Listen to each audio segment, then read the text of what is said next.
आ रहे हैं हमारे पिंटू जी, और जितना ये साउंड सिस्टम लेकर के बैठे हुए हैं, मैं चाहूँगी कि एक बार उनके लिए भी बहुत मेहनत उन्होंने किया है, एक बार उनके लिए भी ताली बजा देंगे आप लोग।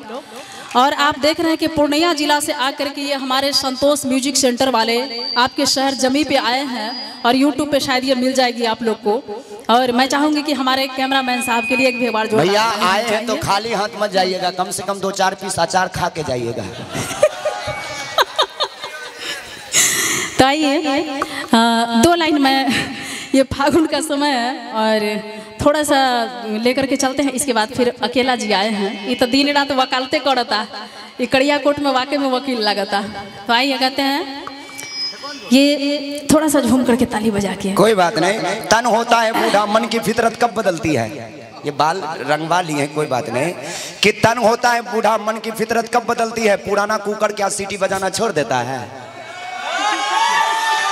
बुझे अपना के दिलीप कुमार बुढ़वा फागुन में वही है ये। कराही के कड़का पेंदी देख के सीटी बजाता। नहीं, जो नौजवान नहीं देखते वो बुजुर्ग देख लेते हैं।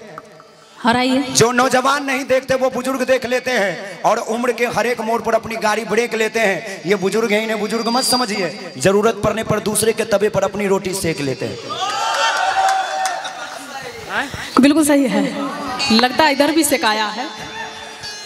आइए थोड़ा सा गीत संगीत का माहौल हो जाए कि और